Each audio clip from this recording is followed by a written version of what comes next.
tiger, iconic symbol of the wild, and an apex predator that we fear and admire.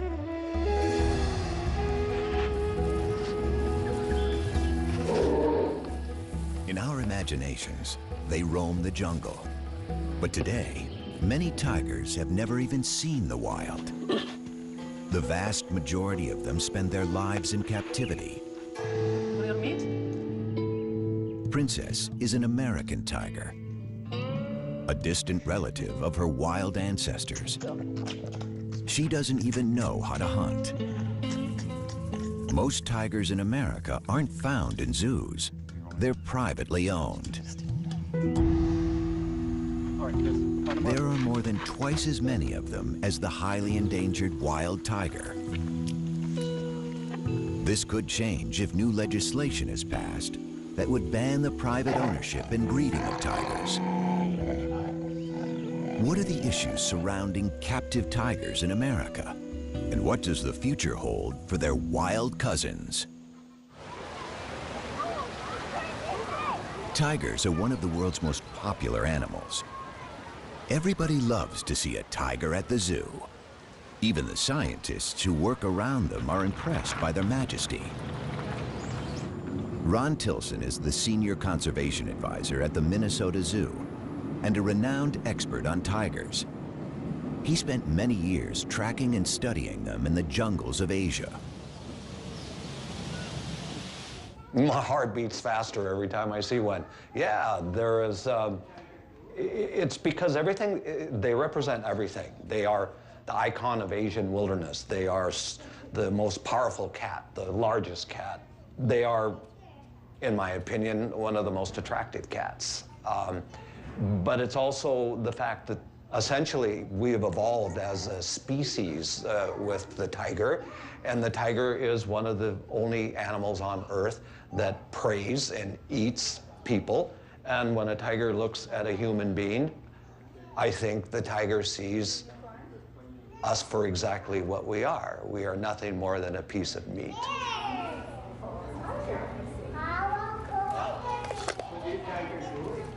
The tiger and the power it represents has always fascinated us.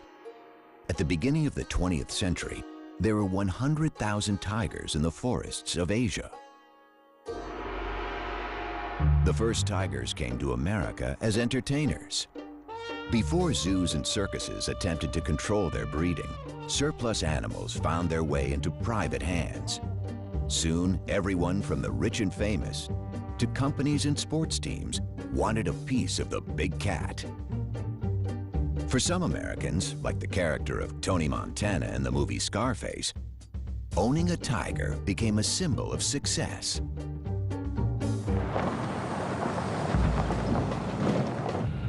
Martin Dins is a celebrity veterinarian and was one of the first to specialize in exotic animals. His talent and reputation led him to work for A-list stars like Michael Jackson and the magicians Siegfried and Roy. He witnessed firsthand the rise of the tiger population in America. The tiger pet phenomenon became a trend, I would say, in the early 60s. We could be driving in Beverly Hills and see a person driving a convertible with a tiger sitting up in the back seat. Or people owning a Jaguar, a big Jaguar, driving around in their Jaguar with it. There were no import restrictions. There were no restrictions on the sale out of a pet shop of these kind of animals. You know, a little tiger cub is nice and cute, so people thought it would be fashionable. It was unique. They could show it off, and it was trendy then. The pet tiger phenomenon may have existed briefly in other parts of the world, but it never had the dimensions it's taken on in America. In the 1970s, actress Tippi Hedren, the star of Alfred Hitchcock's The Birds, embarked on an unusual film project. She starred in the movie Roar, where actors and crew members rubbed shoulders with dozens of lions and tigers. I can't believe we did all that we were foolish enough to do it. So many of us were hurt. you know, that it was, insanity. It was truly insane here. Tippi Hedren radically changed. She converted the Roar movie set into the Shambhala Preserve, a sanctuary for abused and neglected big cats. Her strong stance against private ownership has drawn attention to the issues facing captive and wild big cats. In the wild, tigers are threatened by habitat destruction and human encroachment. They've been hunted and poached for their skins. Most of all, they suffered from the illegal trade of their parts for use in traditional medicine. 97% of the species have been wiped out over the last 100 years. And with only 3,200 wild tigers left, they are facing a total crisis. Well, just about everything has been tried, and just about everything has failed. Everyone is trying to think through how to go about making a future for tigers, and the bottom line is that we've failed in every example. There is no one place you can put your finger and say, aha, here's the magic formula on how to save tigers. Tigers have been on the endangered species list since it was established. In 1973, it became illegal to import tigers born in the wild. So the tigers living in the United States today are American, born and raised. The population of captive tigers has been steadily growing. In the wild, a female spends a couple of years teaching her 3 or 4 cubs how to hunt and fend for themselves. But in captivity, she can breed every year. Today, most American tigers are privately owned, and some people still keep them as pets. Susanna Kukol and Scott Shoemaker live in the small town of Pahrump, Nevada, with their 6 tigers. Hi, baby. I know. Mama's girl, huh? If your definition of pet is something you throw food at and it's nice and docile, okay, then that's not a tiger. That's my girl. That's my girl. Oh, that's my girl. In the cage, it's just fun. Outside, that's when it's like, okay, we are going for the walk, we are gonna go for the training. So outside is like you are in school. In the cage, it's, okay, it's their place, it's their home. Oh, somebody's being cute. So basically, that's the golden rule. You don't push them into any serious training in the cage, and you never ever turn the back on a tiger. But not all captive tigers are pets or collector's items. Some private owners see themselves as conservationists and believe America is the tiger's Noah's Ark. Patty Perry runs her own Center for Conservation and Education in Southern California. She is also the vice president of the Feline Conservation Federation, the largest organization promoting private ownership and breeding of captive exotic cats in the United States.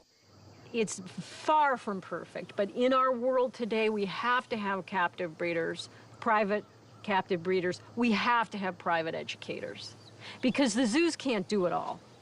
You don't get that kind of contact and that kind of one-on-one at a zoo. They have been poached, they have been hunted for their pelts and for their internal organs, and we have very, very low populations. This is Prana, the standard. The snow white is Vishnu. This is my little red-headed stepchild, and this is the one, the golden tabby. He's gonna be our biggest tiger here. The tigers is very much an emotional bond. They respond emotionally. I got them all as babies, so I bottle raised them. So there is that connection. You know, they identify me as, you know, mom with the milk. Who wants to feed a tiger? I'll kind of start on this end and give you guys a chance. I want you to hold the stick. Just hold the stick and put it right through there. Come and have a bite. Okay, who's next? These cats, being 6 generations, you know, captive bred and their, you know, their primary contact being human beings are not going to be the same as a cat that's in the wild. It's a completely different animal. But will they ever be domesticated? No. They're wild animals. The wild nature of tigers is seen even among those in captivity. In 2003, famous Las Vegas entertainer Roy Horn was mauled during a performance by one of his beloved tigers. The tiger just grabs him, like, looks to be right around here in this area, grabs him, like, just locks on him, picks him up, and just drags him. We just heard all this commotion behind the curtain, and you could hear. It reminded everyone that even trained tigers are unpredictable and dangerous. For 40 years, those guys did 2 to 3 shows a day. In the beginning, 7 days a week. That's a lot of exposure to a tiger. If you fall down in front of one of these big cats, and especially with tigers, they're gonna carry you off, regardless of what your relationship is with them. He's got a thing for me, Patty. I know, he does. In my career as a zoological veterinarian, I've worked the gamut of facilities and owners that have tigers. There's the zoos, there's the circuses, there's the private collectors. And years ago, there were a lot more of the illicit owners of these animals.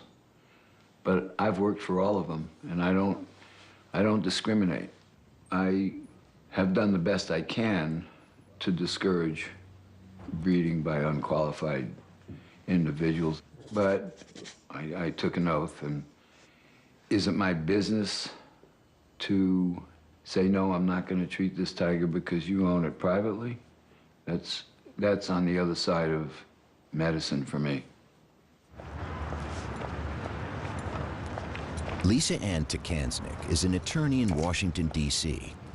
Her organization, the Wildcat Conservation Legal Aid Society, is trying to determine the exact number of privately owned tigers. Hey, I'm calling to follow up with you on the tiger research. You were going to finalize some of the numbers for which state are you still working on? What are we looking at? Alabama? The actual number of tigers in the United States is still a matter of speculation. But the enforcement of laws already in place is problematic. Legislation varies from state to state. At the federal level, the Department of Agriculture and the Department of Interior both enforce different laws affecting tigers. There is no single government body responsible for tiger welfare. Well, we don't really know how many tigers are held captive in the United States. It's a very good question because estimates tend to go all over. Some say there's 5,000 cats in captivity, tigers. Some say there's up to 10. The problem with the numbering system is that the 2 federal agencies that are there to enforce our Endangered Species Act and the Animal Welfare Act don't know how many tigers are out there, which is very troubling because we need to get a handle on the number of cats. As hard as it is to imagine, big cats can be found everywhere, even on the 5th floor of an apartment building in the heart of New York City, like on an October day in 2003. This police video shows Ming, a full-grown 325-pound tiger, left home alone by its owner in Unit 5E of a Harlem apartment building. If the number and the location of big cats is a source for concern, a larger concern might just be the irresponsible owners. Screening for them remains difficult. In 2005, near the Ronald Reagan Presidential Library in Moore Park, a stunning example of human-tiger conflict occurred. I saw the tiger right there, just real slow, huge. He was about this high up to the fence. Newly retired George Gross was the incident commander at the California Fish and Game Department. For more than 3 weeks, he chased a tiger on the loose in a residential area. He got no help from the cat's owner, and on a February morning, he had a difficult decision to make. Basically, this was like a city living in fear for a month because somewhere there was this large tiger running around in their neighborhood. We didn't see it for quite a while, but we knew it was in here. So when it climbed out, it was like it came out of nowhere. All of a sudden, everybody could see it, and it started walking around quite slowly through the grass. You know, I was within 150 yards of it. The first thing I thought was like, what a majestic animal. This thing's beautiful. But then, you know, I came back in, it's like, but I have this job to do too. So it started walking towards me, and then it started going up a trail. I sat there and said, I can't have it up here on the soccer field, baseball field, and our opportunity to take a shot really diminishes. So that's when I gave the order for people with rifles to, if they had a clean shot, to take the shot. The male tiger, weighing as much as 600 pounds, was taken from the hills near the Ronald Reagan Presidential Library by wildlife officials who say they had no choice but to kill it. I've always felt that I, unfortunately, made the right decision. And, you know, to be honest, is the first thing I did was pat him and say I was sorry. Because I knew I didn't want to kill him. George Gross was not the last law enforcement agent faced with such a decision.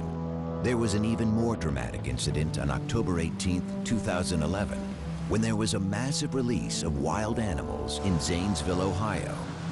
The owner of a private zoo threw open the gates of his facility before committing suicide. This time, it wasn't one tiger, but 18 on the loose. They were all killed by the authorities along with lions, bears, and monkeys.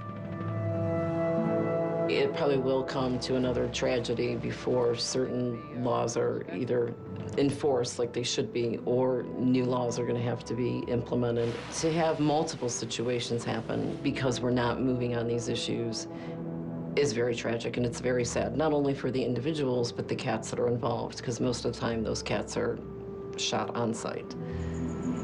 I'd rather see us be in a proactive mode versus a reactive mode. Is it time to ban the private ownership of tigers and other exotic animals?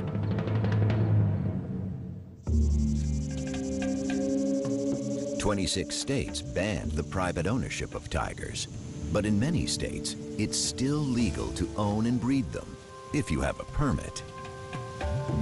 Stories of tiger cubs sold at swap meets or on the internet are galvanizing the movement to ban private ownership of big cats. And in Washington, a political and legal battle is underway. People can't believe that these animals are still being born to be sold as pets. And you can get them for any amount of money if you're foolish enough to pay. And when you see those little cubs, they're cute.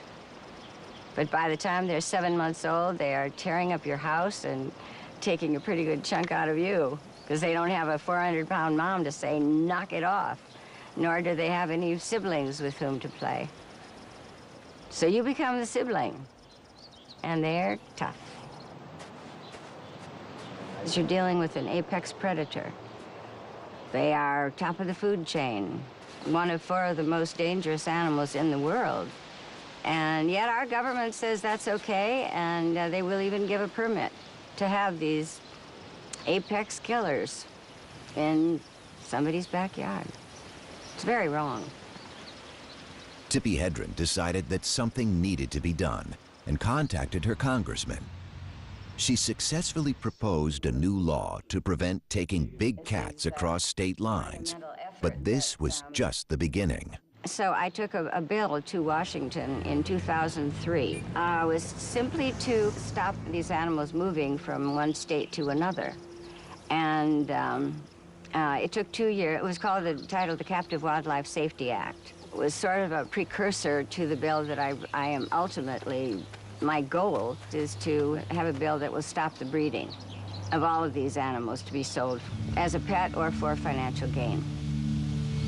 Tippi Hedren isn't alone in her quest to end the private ownership and breeding of tigers. Conservation organizations fear that the captive population of American tigers could contribute to the lucrative global trade in tiger parts for traditional medicines. For now, tiger farms in China and poaching are the main source of parts. To have a state law, and we have 50 states, banning breeding of tigers in captivity would be too problematic. And it's easier to make it a federal regulation. Then we don't have 50 different laws that could have as many different exemptions, so it's easier to do it at the federal level. The private ban is really focused on going after the individuals or these backyard breeders that are sort of out of the radar. Many private owners who have all their permits believe they have every right to keep tigers. Well, the possibility of a federal ban would be a nightmare. There are more and more and more restrictions all the time. All the time. More and more regulations and more restrictions. You have to, again, you have to be organized. You have to have lobbyists. You have to present your side of it to the right people. It's a political thing. It's a money thing. The organizations pushing for the ban are also concerned about tiger welfare. Even federal agencies have set very low standards of care. A 3x3 meter cage is the minimum requirement. Tammy Tees manages the Wildcat Sanctuary in Minnesota. She has heard countless stories of abused animals and careless owners. Most of the animals, including the tigers at the sanctuary, come from people who think a tiger would make a good pet. We hear all the stories. It got aggressive. It turned on me. I can't find vet care. I lost my homeowner's insurance. You know, I didn't know it'd get this big. I didn't know it'd eat this much. And we tell people a wild animal is not a pet, and it never should be kept as one. Titan behind me, that tiger was illegally owned and should have been seized under the state law. Had he been seized prior to that, his owner would still be alive today. Stopping people from acquiring and breeding tigers motivates animal rights defenders and conservationists, but private breeders defend their practice by saying that if tigers were to go extinct in the wild, it would be better to have captive tigers than none at all. This view is highly controversial. My question is, if you ban these animals, we can no longer keep and breed them, so they will be extinct in captivity. Now they go extinct in the wild. What have you accomplished? You killed the species.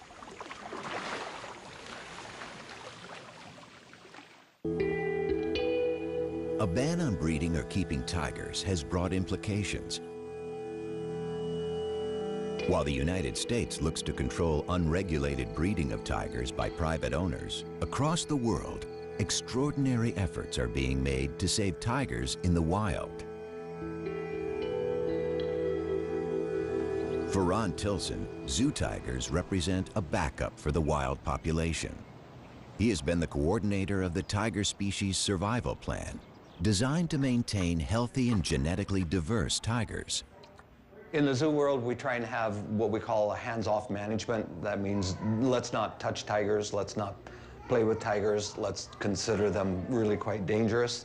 For the longest time, I refused to even call a tiger by a name. I'm not particularly fond of house names. To me, they're numbers. They're a stud book number, and I see a tiger more as a collection of genes. And what I'm concerned about is the future, way down the line, that these animals still maintain their tigerness. Scientists have divided tigers into 9 subspecies. 3 of them have already gone extinct: the Bali tiger in the 1940s, the Caspian tiger in the 1970s, and the Javan tiger in the 1980s. Surviving are the Siberian or Amur tiger, the Bengal, the Indo-Chinese, the Malayan, and the Sumatran tigers. They are all endangered. And the last South China tigers can only be found in captivity. We know every tiger in the North American zoos, and we know its lineage. We know every parent, grandparent, great-grandparent, great-great-grandparent, all the way back to its wild-caught mother and father. So we know exactly where they came from in Russia for the Amur tigers, and we know who they mated with and who their offspring. So we have these like giant family trees. Unlike most zoos, most private owners don't know the lineage of their tigers because no one has kept track of their pedigrees. Yeah, there you go, Elvis. Tigers from different subspecies resemble each other, and most breeders aren't interested in keeping subspecies pure. As for subspecies, I don't believe in them. I don't care. And some of them might have more Bengal blood in them because some of them don't actually grow the big, thick fur in winter. Some of them do, so I know they have a lot of Siberian blood with them. The white tiger is the best example of breeding for looks. Loved for its striking appearance, it's not a subspecies, but a color morph, the result of a recessive gene that causes 1 in every 10,000 tigers to be born white. White tigers are almost non-existent in the wild, but they are often bred in captivity. This has made them highly inbred and more susceptible to health problems.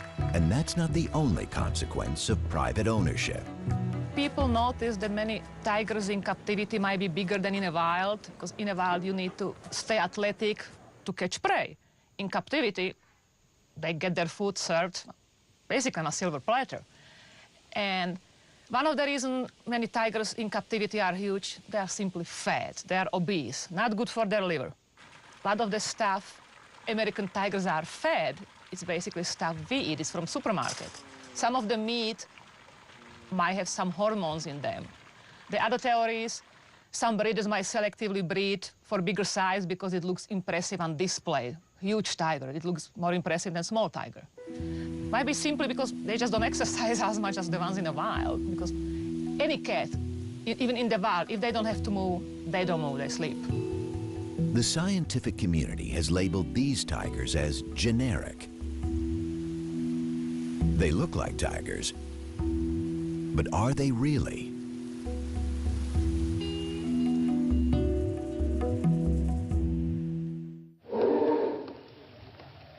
Tigers in the wild are generally solitary and secretive, coming together during the mating season and perhaps to share a kill.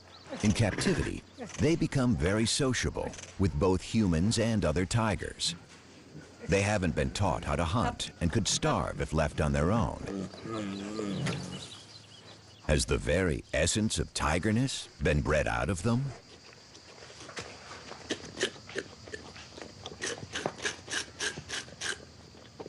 What we do know about subspecies, legitimate subspecies, is that we know what their genetic makeup is according to molecular biology. Okay, it can be defined. And that is why the private ownership tigers, they will never contribute to the conservation of wild tigers, simply because, not because they're not a tiger, because in a sense they are a Panthera tigris. That's the Latin name for what a tiger is. But they've lost their tigerness. They've lost their tigerness, and what we mean by that is they have been inbred and crossbred to the point where no one knows what their lineages are, and everyone knows the more inbreed you have, the greater risks or susceptibility to diseases. You become less fit, and when you become less fit, your ability to survive in the wild becomes negligible. The American tiger is really a junk tiger. It is nothing more than an illusion of a tiger. In 2005, Ron Tilson and Tammy Tees worked together to stop the breeding of tigers in Minnesota. They're concerned about the conditions in which private tigers are kept. So Sabrina is supposed to be a Sumatran Bengal mix, and she's our worst abuse case we've seen. She charged the fence nonstop. Mm-hmm. Yeah. But she does have, from this up around the face and that, sort of this Sumatran look to her with the really black stripe. And she's got a lot longer. They'd welcome a federal ban on breeding and ownership if it were to pass tomorrow. I wouldn't want to see these animals abused. You can't do that. That I would lose sleep over. But I would certainly like to see them all neutered, and I would like to see them well taken care of until they die. Would that bother me? No, that would put me to sleep really well.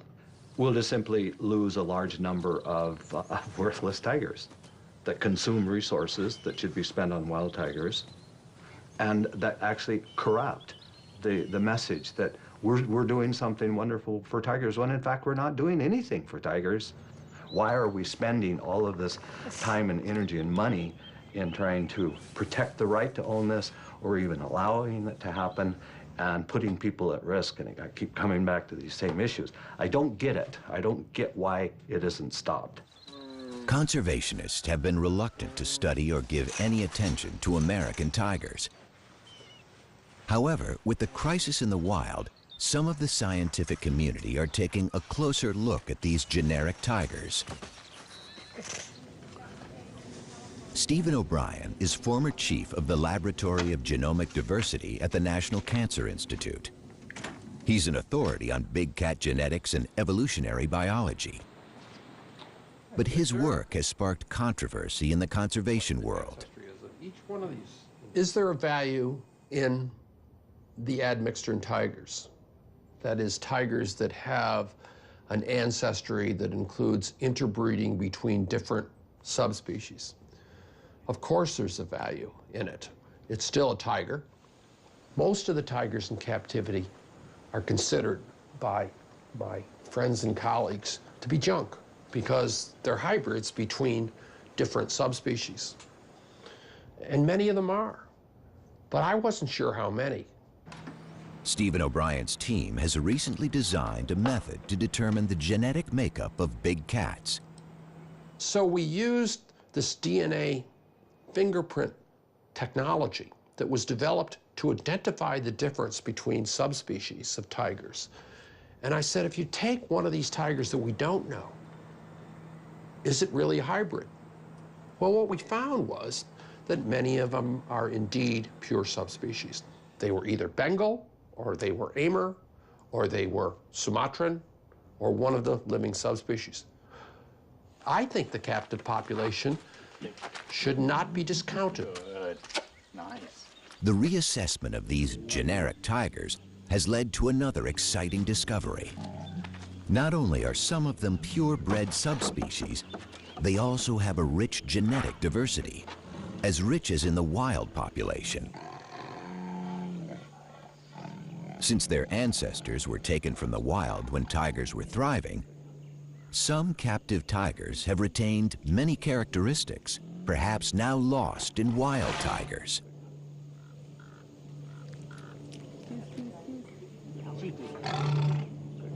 Tiger conservationists have been quick to point out that the sample studied by Stephen O'Brien did not include a significant number of backyard-bred tigers.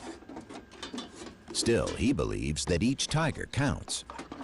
My personal feeling about it is we're backing up a tiger population in the wild that is not doing very well. And to tell you the truth, I'd rather have the animal alive in a few hundred years than simply lose it by exterminating all the captive animals, which is, one solution. Maybe that's not a reasonable thing. I realize not everybody agrees with that. But I really think that, when evolution creates a species as magnificent as the tiger, it only does it once. And if you lose it, it's not going to come back.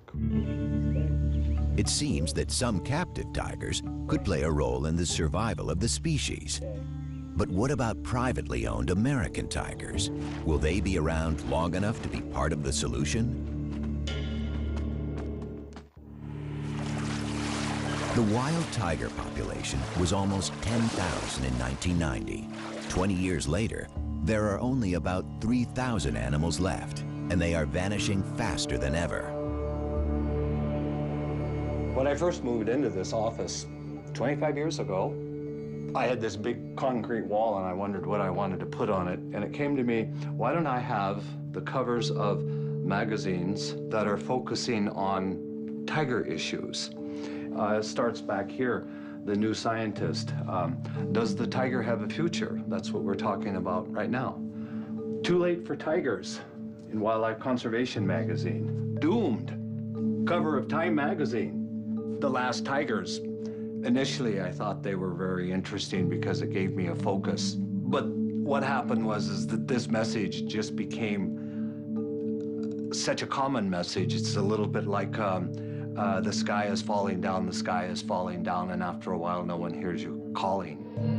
World leaders seem to be finally waking up to the dire future facing wild tigers. In November 2010, an international summit was held in St. Petersburg. The goal was to develop a strategy to save the wild tiger from extinction. Heads of state from the 13 tiger range countries set a target to double the population by 2022 and committed over 230 million euros. But is that enough? The threats facing the Asian big cat are many and serious. In August 2011, the U.S. Fish and Wildlife Service announced that it wanted to reinstate a permitting process to control the breeding of generic tigers. This would severely reduce the number of tigers bred in captivity. But for the proponents of a total ban on private ownership, things aren't moving fast enough on Capitol Hill. Along with private owners, the entertainment industry is lobbying to slow down the legislative process. I'm very annoyed that this bill is in the status that it is. It's just up in the air right now because we can't, I am not going to buckle and say it's okay to breed these animals. It's a huge problem. Coming in age? Yeah, she's a little fat. She's getting old. You gotta maybe try the 5. But tigers have created jobs and income. They appear in movies. They are still popular in circuses. And there's even an industry that's created a special diet for them. In these days of economic turmoil, a ban that would cost American jobs isn't easy for a politician to support. To be honest, I really don't know what the federal ban will do because like so many of the federal regulations and the state laws, there's going to be exemptions carved out of a federal ban on breeding tigers and other big cats. So the circus industry could be exempt, entertainment could be exempt. It'll be a very long process because there's a lot of money involved. From the professional's standpoint, it's a sensitive issue because they're being regulated out of the business. And, well, from the owner's standpoint, it's a sensitive issue because they're attached to the animal. And they're emotional about it. Only recently, American tigers have come under scientific and legal scrutiny, and their fate raises many questions.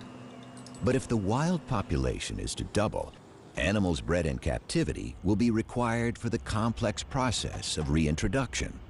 Even though conservationists have every reason to be pessimistic about the future of the tiger, there is still some hope. We're on the cusp of a new revolution in tiger conservation, and that is looking at reintroduction of captive individuals back into spaces where they once lived. The big issue is, can captive tigers actually go out and live and survive on their own in the wilderness areas? The honest answer to that is, don't know. There's some who say no, they have to be taught how to do this, and they learn from their mothers, and the mother can't teach them if there aren't natural prey. But in fact, all of these are little roadblocks. All of these can be taken care of and surmounted. Captive bred lions and cheetahs have been introduced into the wild in South Africa. This has encouraged Chinese officials. Today, South China tigers are being prepared in Africa for their reintroduction in China. Each generation will be released into a larger and wilder setting. They will learn how to hunt, teach their skills to their offspring, while having less and less contact with humans. But preparing tigers for their release is only half of the challenge. Experts know that wild tigers need space, and 250-kilo predators also need prey. Preserving the ecosystems of tiger range countries is as crucial as preserving the tigers themselves. That's why there are so few of these rewilding efforts. We need some new ideas if we're going to really realize the prediction of the St. Petersburg summit to double tigers in the wild. And one of the possibilities is to be exploring places where we can restore tigers. Central Asia, the former range of the extinct Caspian tiger, is a vast region with a sparse population. Countries like Kazakhstan and Uzbekistan did not participate in the St. Petersburg summit, but they are prime candidates for bold conservation initiatives. It's a habitat area which is very low in human density, which is important for reintroduction of tigers, which has the potential of being homes for tigers from different parts of the world. There are conservationists in these areas that I think, in fact, I know, would be very interested in hosting tiger reconstitution or reintroduction in those regions. For these programs to work, more tigers will be needed. The fate of thousands of privately owned tigers is being debated by scientists, lawyers, and politicians. So far, no one has asked for any of these tigers to be shipped overseas. Princess, look at mommy. Princess! There she is. Will the American tiger have the chance to play a role in the future of the species? That has yet to be determined. But perhaps one day, an American-born tiger will be set free to join its wild cousins.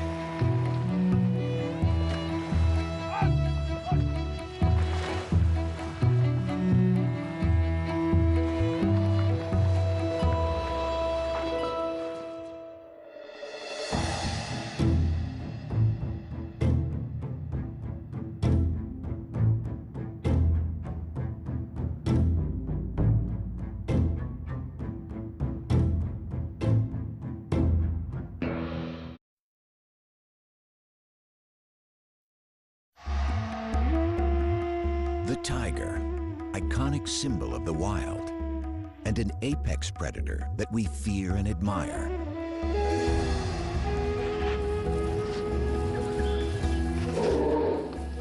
In our imaginations, they roam the jungle.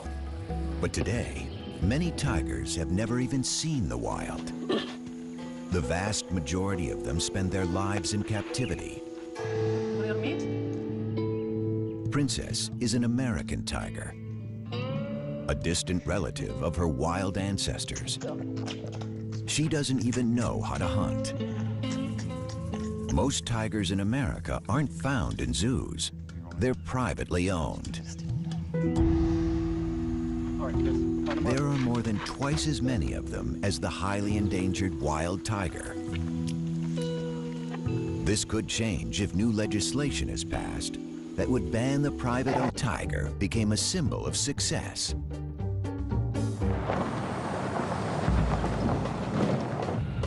Martin Dins is a celebrity veterinarian and was one of the first to specialize in exotic animals. His talent and reputation led him to work for A-list stars like Michael Jackson and the magicians Siegfried and Roy. He witnessed firsthand the rise of the tiger population in America. The tiger pet phenomenon became a trend, I would say, in the early 60s. We could be driving in Beverly Hills and see a person driving a convertible with a tiger sitting up in the back seat.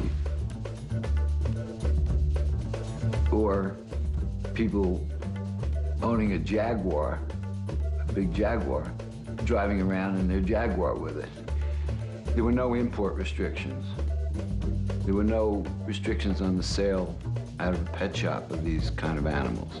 You know, a little tiger cub is nice and cute, so people thought it would be fashionable. It was unique. They could show it off, and it was trendy then. The pet tiger phenomenon may have existed briefly in other parts of the world, but it never had the dimensions it's taken on in America. In the 1970s, actress Tippi Hedren, the star of Alfred Hitchcock's The Birds, embarked on an unusual film project. She starred in the movie Roar, where actors and crew members rubbed shoulders with dozens of lions and tigers. I can't believe we did all that we were foolish enough to do it. So many of us were hurt. You know, that it was, insanity. It was truly insane here. Tippi Hedren radically changed. She converted the Roar movie set into the Shambhala Preserve, a sanctuary for abused and neglected big cats. We've evolved as a species with the tiger, and the tiger is one of the only animals on Earth that preys and eats people. And when a tiger looks at a human being, I think the tiger sees us for exactly what we are. We are nothing more than a piece of meat.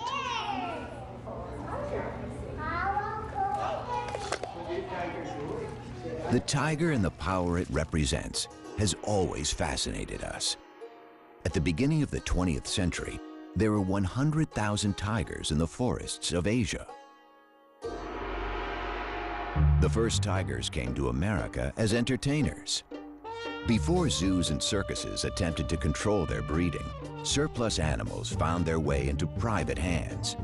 Soon, everyone from the rich and famous to companies and sports teams wanted a piece of the big cat. For some Americans, like the character of Tony Montana in the movie Scarface, owning ownership and breeding of tigers. What are the issues surrounding captive tigers in America? And what does the future hold for their wild cousins? Tigers are one of the world's most popular animals. Everybody loves to see a tiger at the zoo. Even the scientists who work around them are impressed by their majesty. Ron Tilson is the senior conservation advisor at the Minnesota Zoo and a renowned expert on tigers. He spent many years tracking and studying them in the jungles of Asia. My heart beats faster every time I see one. Yeah, there is, it's because everything, they represent everything. They are the icon of Asian wilderness. They are the most powerful cat, the largest cat. They are, in my opinion, one of the most attractive cats. But it's also the fact that essentially